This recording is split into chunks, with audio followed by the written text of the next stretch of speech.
You're going to be rewarded big time for joining us in the trenches with Dave Lapham, brought to you by First Star Logistics, coming to you from our awesome studios as usual, because Solomon Wilcots joins us today. Football savant, former safety with the Cincinnati Bengals. We talked to him about the two safeties the Bengals got in free agency. Now a broadcaster extraordinaire on multiple levels. So he follows the National Football League as closely as anybody. We talk about the Bengals free agent signings. We talk about the upcoming draft. We talk about what the Bengals should try to do from a structure or offensively with Joe Burrow and all the weapons that might be afforded to him when all is said and done in free agency and the draft. Bottom line, simply said, Solomon Wilcots knows his football. You're going to like it.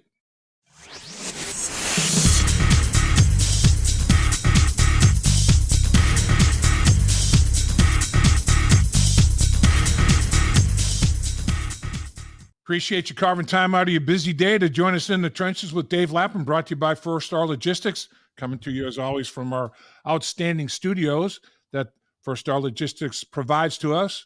And we are joined by, in my mind, this guy is, there's not anybody that I think I could call upon to have the broadest base knowledge of football at any level of football than this guy. Solomon Wilcots, man. He played at a high level. He's his broadcasting expertise is outstanding. It continues to be so. This guy is a football savant. Let's put it that way. And when I want to think about, okay, here we go. The combine's done. Veteran free agency. We're rolling back into the regular season. Catch up with Solly. Solly, welcome, my man. Dave, you're too kind. I was listening to the introduction, then thought about myself and wondered who you were talking about, but I appreciate it.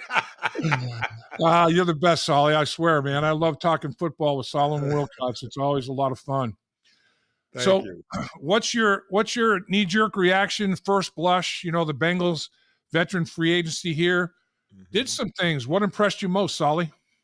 Well, there are a lot of things, right? And I think it starts with, you and I, we've been around this team for a long time, and we've seen the organization grow. And, as I have sort of been talking to people around town, and I make sure that I'm pointing out a lot of the positive things that I'm seeing. And, when you hear that the Bengals outbid the Dallas Cowboys for running back Zack Moss, that they outbid the Houston Texans, right, for Sheldon Rankins. That tells you how the Bengals are operating. This is a new day, I think, for the Cincinnati Bengals and their organization. I think it's been that way for the last several years. But, Duke Tobin continues to do a wonderful job of identifying the talent. And then, obviously, Katie and Troy and Mike and the negotiators, the deals that they can put together that are very competitive. I do believe that, having a Joe Burrow as your quarterback, it kind of, it's a tiebreaker, right? It's like players want to get the most money out of these deals, but they want to go places where they can win. They want to go to teams where they know they're going to be competing year in and year out. And I think in that sense, Joe Burrow, he helps to tip the scale. But, it's clear that the Bengals loosened the purse strings. They've done that repeatedly to rebuild an offensive line. And I think when you talk at least about those two players, Zack Moss and Sheldon Rankins, we have to be very impressed what they were able to pull off. We came close to not getting them. Think about what we would be talking about now had we not gotten those players. But the Bengals did get them, and that speaks well of who they are as an organization. And boy, I haven't lost Joe Mixon, who obviously a team favorite, a leader in the locker room, a fan favorite amongst Bengal Nation. I mean, he had great years with the Cincinnati Bengals. But Zack Moss comes in. He is a perfect fit, in my opinion, watching him on tape, inside, outside zone, gap stuff that Frank Pollock wants to do. A match made in heaven. Behind that offensive line with Trent Brown signed, 6'8", 350-plus pound guys, the twin Brown Towers. You got 4 Super Bowl winners amongst the 5 starters in the offensive line. 4 guys have won Super Bowls with other organizations, hopefully win another one here. But, man, to put that together, I think is going to be pretty impressive. I think Zack Moss is going to have a heck of a run. Zack Moss is a talented player. This is He a is. kid, he's from South Florida. And I looked at when the University of Utah kind of got it going, right? Over the years they got it going. All those guys were from South Florida. And Zack Moss, Jalen Johnson, the cornerback with the Chicago Bears, Tyler Yep. Huntley, right? The backup had been the backup quarterback with the Baltimore Ravens. He's now Yep. signed with the Cleveland Browns. Those guys were all at the University of Utah together when you saw that program elevated, and they were winning Pac-12 championships, right? And so Zack Moss is not just some any guy. This is a guy that has been part of real strong programs since he was playing football, going back to his college days at Utah. When he first came into the league, he was nicked up in that first year Yeah. with the Buffalo Bills, but then you saw what he did at the end of his term with the Bills and then with the Indianapolis Colts. And so he can run it, he can catch it, and he's really good in pass protection. And I think that's where we might see even more benefits in that area of his game. Couldn't agree more. I mean, he does the blue collar stuff, man. He'll Yep. get his nose dirty. I mean, Yeah. talking with him, he was an inside linebacker in high school until his senior year when he was a running back, linebacker, two-way guy. They took the inside linebacker responsibility away, and he had that huge senior year that catapulted him to Florida and then Utah. Dennis Erickson, that was the connection. That's when Dennis Erickson he was recruiting all those Florida kids. He went to Utah and took a lot of them with him and everything. But I mean, this kid now, I mean, he'll stick his nose in there. He's a tough son of a gun. Yep. He'll do the dirty work. I really do. I really like him. That's a huge signing. Now, in my mind, Solly, you were as intelligent a safety and football player as I'd met when you were playing with the Cincinnati Bengals. And I watched the relationship develop between Solomon Wilcots, player, and Dick LeBeau, coach, that was trust, love, respect, all of that. Mm-hmm. And I'm watching the Bengals re-sign Vonn Bell in his relationship with Lou Anarumo, trust, love, respect. I mean, I see a lot of analogy there between you and Dick LeBeau and Vonn Bell and Lou Anarumo. I think it's unbelievably strong that they're back together. I think it's going to be hugely productive, man. I think it's important. I think you defined it perfectly. I think we're very fortunate to get them back. Yeah. I remember when Vonn Bell and Jesse Bates left last year, I was I was crestfallen, to be honest with you, because I knew that there was going to be some growing pains there. I even underestimated how bad it would be, but so it turned out to be worse than I originally thought. Because when you lose that connectivity, the ability to share a brain with your coordinator and players that can carry out what the defensive coordinator wants on the field and be really good communicators, making sure things are getting done the way the coaches want. And really, when you have a young secondary, you need a veteran that can say, hey, guys, we got to do these things. These are the things that we need to do during the week of preparation. And then when you're on the field during the games, the communication's got to be really strong. And I think we were missing that, particularly in the first half of the season. Yeah. And not to mention, I think you need to know this about Vonn Bell. This guy, he's a tone setter. He's a physical player. Now he's a great tackler, but more importantly, he knows how football games are won and lost in that real critical moments when things need to take place. And you remember, I think his first year here, I often cite this game because they were playing, I think it was a Monday night game in Pittsburgh. And the Bengals didn't have much to play for. Joe Burrow, that was his rookie year. He was injured. He was out. So they went up there, and it was a game that no one expected the Bengals to win. It was sort of at the end of the year. It was in December. And Vonn Bell started to lay hits on Pittsburgh Steelers receivers that today they would outlaw. I mean, and this wasn't even that long ago. These were legal, competitive, physical hits. And for the first time, I think we saw the worm turn on a rivalry between the Steelers and Bengals that the Steelers, let's be honest, had sort of dominated for extended period of time, right? We saw debacles in playoff games that saw them walk away with a win that really they should not have won it. But I think that all changed. I think the rivalry changed in that game when Vonn Bell sort of set a tone and a tempo and a mindset for how he was going to play. And from that day till now, the Bengals defense has had a sense of physicality that we have seen them grow and become much better at being more physical and more dominant and more consistent on defense. And I think all because of his presence. And at the end of the day, we lost some of that last year. We gave up more big plays than we had given up maybe in the last half dozen years. Yep. Defensive side of the ball. I think that's what it means to have him back. I can't overstate this. I think it's that important. And that's why when he became available, I think the Bengals were going to do everything they could to get him back. And it also adds to it that the Panthers are going to pay most of his salary for him to wear Bengal stripes. I think that's a double win. No question. I mean, the Panthers are paying him to be a Bengal. I mean, it's great. It's great. That's right. It's great. But I agree with you. I remember that game you're talking about. And then, I met with Vonn Bell here. We did a podcast after his signing, and the hit on Juju Smith-Schuster, when he was dancing on the logo, the hit, and then the pick, the shoestring interception that he made, that those two plays, ring in my mind over and over again, and having him back. And then to get Geno Stone from Baltimore, who this guy, man, he's got a football IQ. I mean, everybody that I talk to, smart as a whip, can make all the calls, great ball skills. 7 interceptions, number 2 in the NFL, led the AFC. I mean, he got one of Joe Burrow's very rare red zone interceptions. Joe Burrow has left a handful of those in his whole career, That's right. Get him as well, Solly. How big is that? Look, I've been a fan of Geno. I was shocked when he was a 7th-round pick coming out of Iowa. I tend to like those players coming out of Kurt Ferentz program because I know they're well taught, fundamentally sound.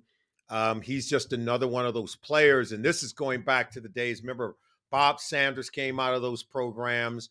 We have Micah Hyde was another guy. Remember, Micah Hyde played at Iowa. He was Defensive Player of the Year in the Big Ten.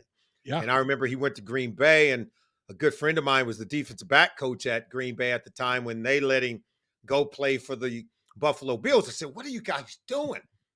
How can you let Micah Hyde, hit the free agent market? And I remember him, he was lamenting the same as I was. I have no stake in what the Packers are doing. I just was a big fan of Micah Hyde since he had played at Iowa. And it was the same. I felt the same way about Geno Stone when he was there, and very much surprised when he was a 7th-round pick. I wasn't surprised when I saw him picking off all those passes last year and leading the team in interceptions.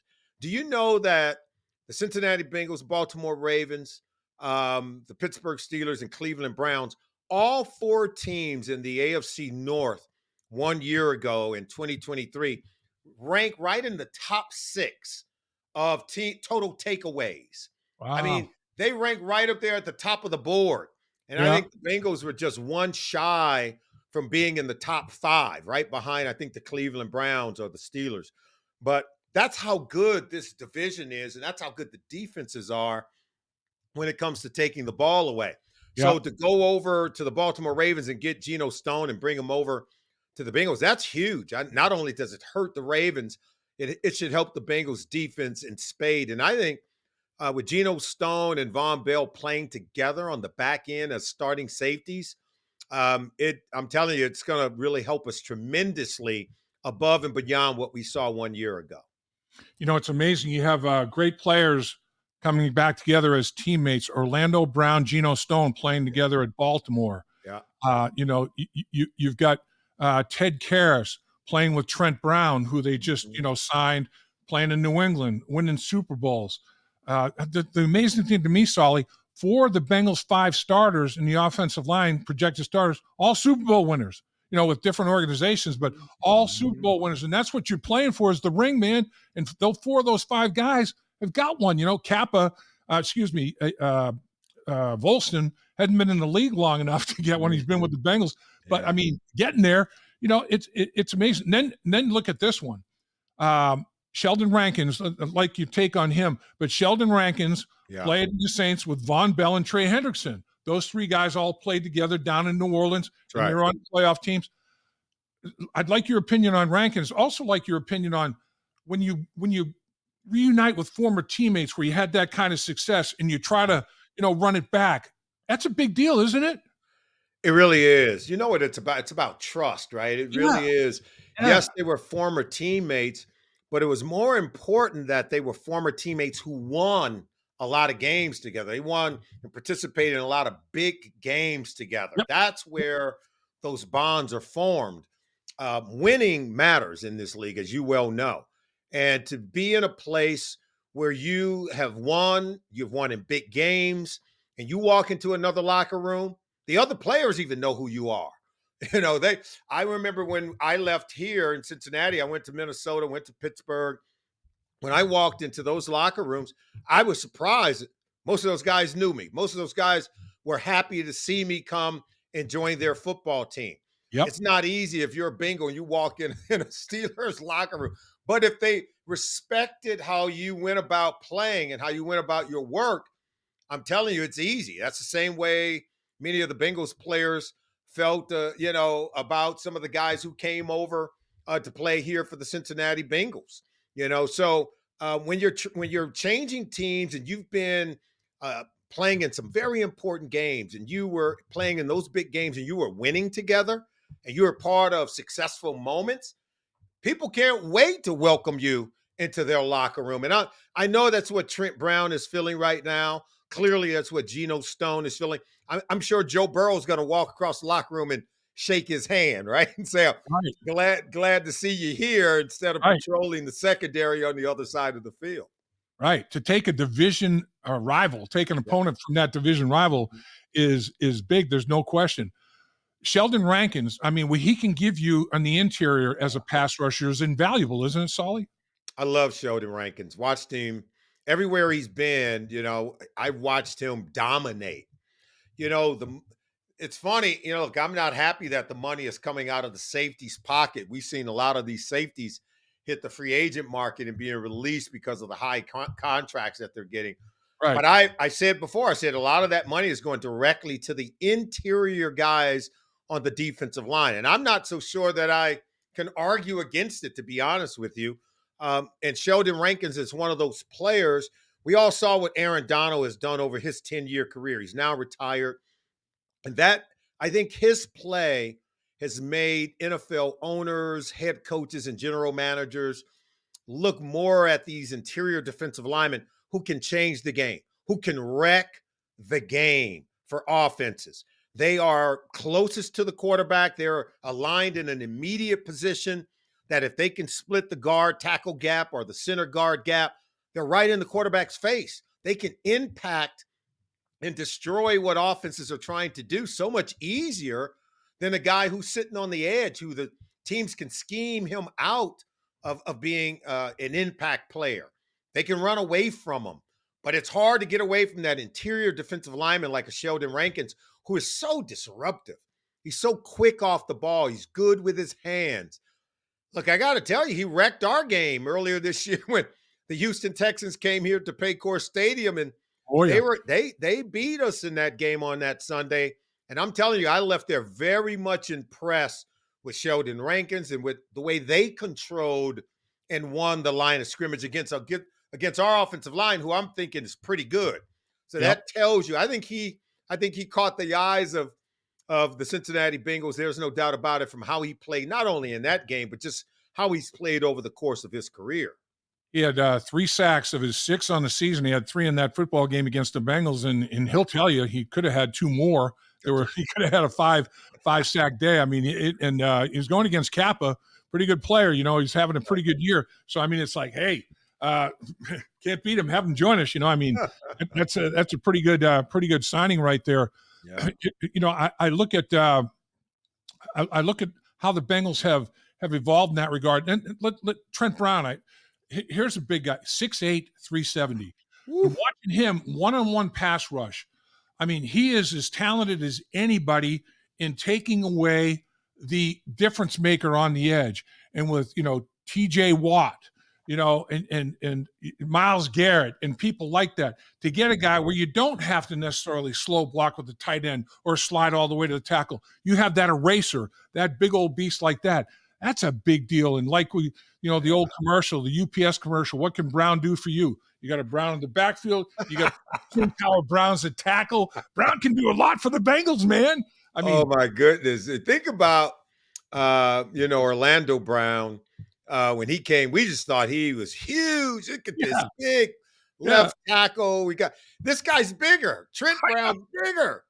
6'8", 350 plus. I'm gonna just stop at 350. You and I both know he's bigger than right, I right, mean, think about the Cincinnati Bengals now getting off the bus when you're getting ready to play them. exactly. Arguably, I think they have the largest offensive line in football now. And look, it ought to help us to generate run game. It should help us to be able to dominate the line of scrimmage. More importantly, it should help us to be able to protect our quarterback in Joe Burrow. But look, we play in the AFC North. You know this, Dave. It's a physical division. You've got to be able to win and dominate the line of scrimmage. And Yep. you're talking about blocking guys and neutralizing guys like TJ Watt, Alex Highsmith, Miles Garrett, Justin Mutabuke. I Yeah. got to say the name correctly, Yeah. Mutabuke. Right. Good player for the Baltimore Ravens. But yeah, everyone in this division can get after your quarterback. You better have some guys who can neutralize them. And I think we've built this offensive line in a way that it's going to give us some staying power. I love to see us even add maybe a younger guy to that rotation because look, Trent Brown is a phenomenal player. The Patriots signed him twice. Belichick wanted him twice. Even after he left, wanted to bring him back. Right. He's Right. that good of a player. He's as good as he wants to be. And I just think we have all the makings to having a dominant and very physical offensive line. And I haven't been able to say that in a long time, Dave. I hear you, Solly, and I agree with you. I think it doesn't rule out taking an offensive tackle at 18 in my mind because you look at the contracts. Trent Brown, 1 year contract. I mean, Yeah. guys are signing for a year, 2 years, 3 years max. So what the Bengals are doing is they got these veterans, that have been in the league for a while, and they're signing to short-term deals. Now you don't have any holes necessarily in the draft. You have to immediately plug with a draft a guy and plug him and play him. Mhm. If he's capable, great. But if he's not, don't force it. So Yeah. now you got a guy for a year or two. Okay, draft and develop a guy, and slide that guy in there. Maybe move a guy along, whatever the case may be. I think that they're structuring how they're doing their roster and building that roster on a year by year basis very intelligently with their contracts with those veterans. And okay, I don't. The last time they were forced to draft a position, Yeah. didn't work out. Billy Price at the center position, they had to draft. Didn't work out. Make it where drafting the best available player, not because of a desperate need. They got their perceived holes filled Yeah. and move along that way. And let me ask you about the tight end position, Solly. A couple of weeks ago, they didn't have a tight end signed.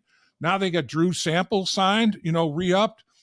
Here's a guy at the end of the line of scrimmage, really good blocker off the hip of the quarterback, good blocker, blitz pickup, and can run routes and catch the football. And then they signed Tanner Hudson to a 1 year contract. Yeah. And here's a guy that can run routes, can detach, run routes, and all. And then in free agency, they go get Mike Gesicki, who is 6'6", 250 pounds. You played strong safety, Solly. What about these tight ends, man? I mean, how good are these tight ends?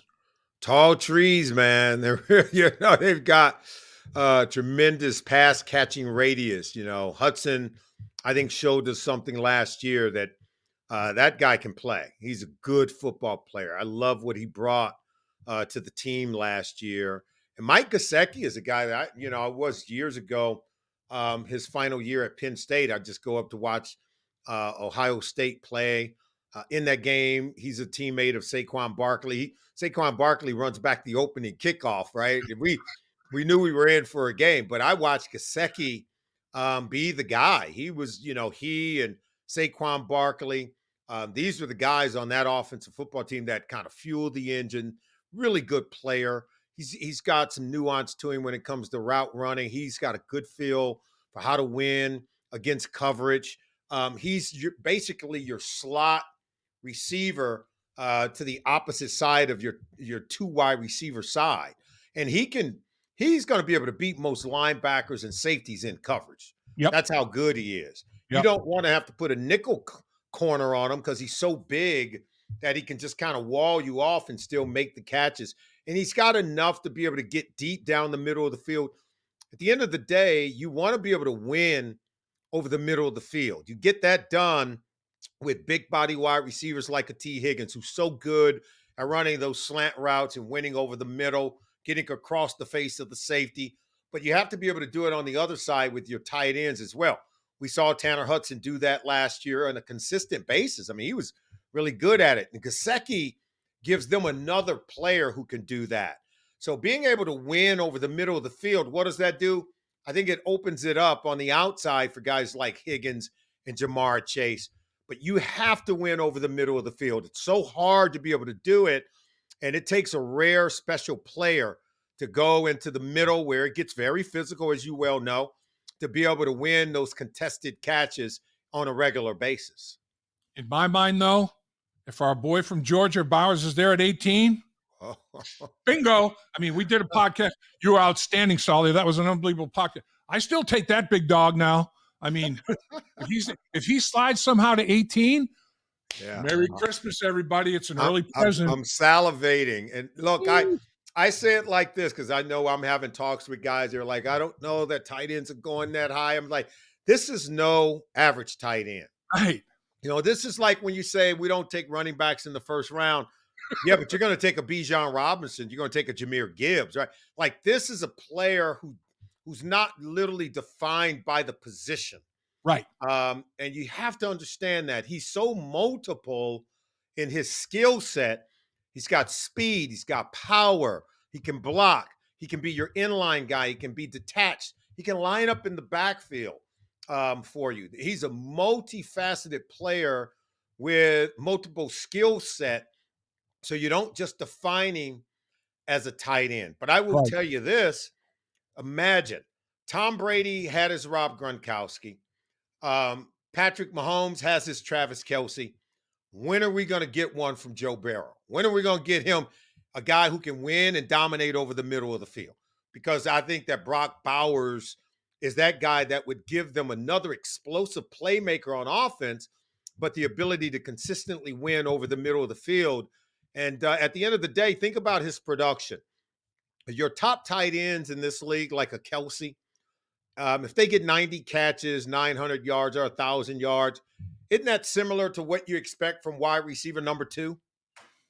Yeah. So same production. Right on. Same production. But if I were to read to you what we're paying the wide receiver on the franchise tag and what we're paying the tight end on the franchise tag, we're talking $10 million apart.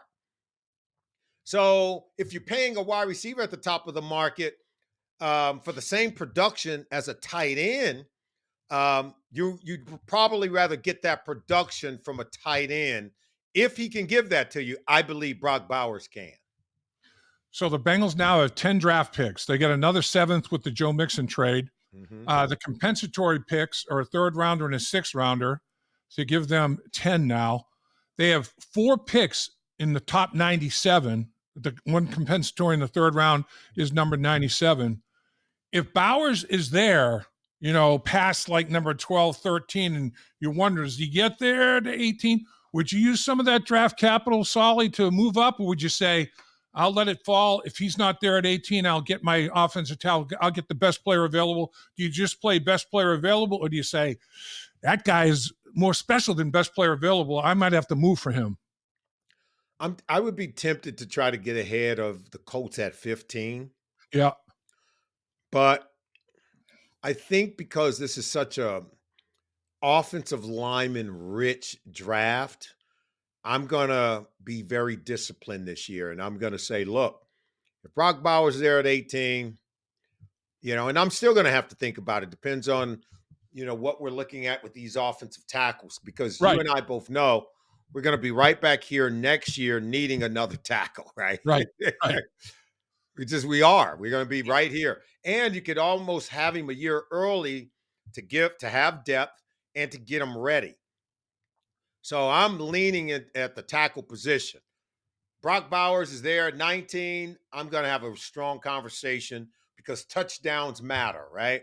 And maybe I can get my lineman in the 2nd round. Yeah. So, but I don't know that I want to have to move up to go get him.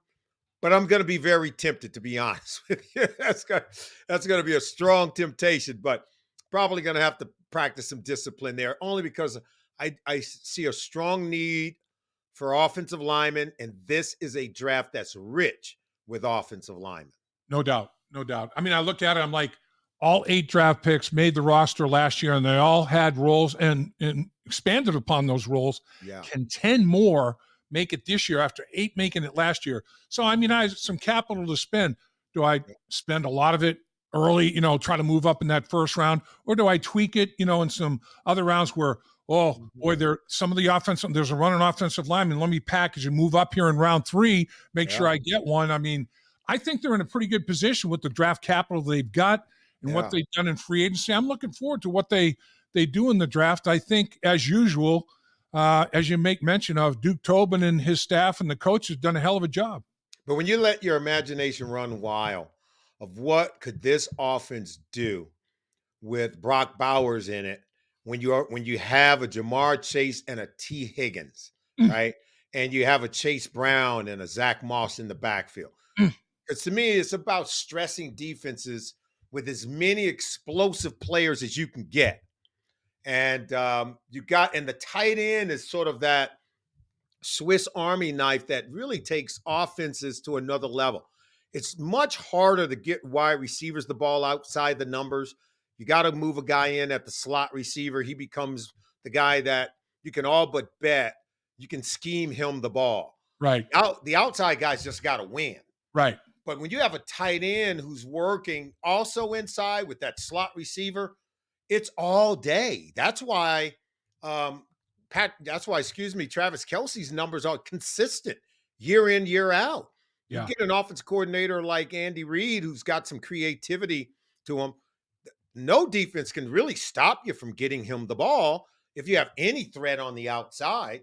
So I just think that I allow my imagination to run wild with just if the Bengals had one player like that to go along with the guys they already have, that would be taking this offense next level. It really would.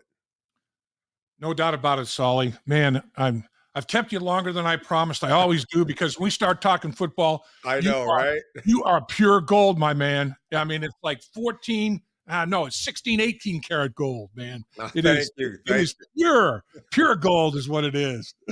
Solly, I appreciate you, Dave. Man, I can't thank you enough. This was a blast. I mean, I enjoyed the heck out of it and look forward to doing it again. And give everybody an idea of what you're doing and how you're doing it. I mean, you're all over the media world, stud. Well, every morning I'm, right here in my office here at home and in Anderson Township. I love this part of of our town, and but I'm hosting a show on SiriusXM NFL Radio. Right. You can listen to it on SiriusXM NFL Channel 88. This is the opening drive. We're on from 7 to 10 a.m. Eastern Time, Monday through Friday. Last week I took a little time off because I had to go to Rice University, where they're building out the Texas Medical Center. And they've got more money than they've got oil. Let me tell you, it was a phenomenal facility. I'm really big on medical innovation, where I'm really fortunate to be able to work with some very smart and talented people. We try to build campaigns that use athletes to get the message out. So we're working with some really talented people in Houston, Texas, to bring more attention to the work that's taking place there. So that's work that I also enjoy on a daily basis. You're the man, Solly. I'll tell you, not just football IQ, overall IQ. You're a smart man. You're a hell of an athlete. You're gifted, my man, in Cincinnati and in Bengals Nation, and everybody's proud that you're part of it, man. Big time. Appreciate your time. Appreciate you, Dave. Take care. All the best. Dave Lapham here, and every day I am grateful for my experience to have played professional football. As a player, I realized self-motivation, leadership, and appreciating your teammates are key. At First Star Logistics, you can use those same attributes to create the life you want for you and your family. Build your future by working hard like I did. You'll see results both on and off the field. Call First Star Logistics today and be part of our winning team. Reuniting!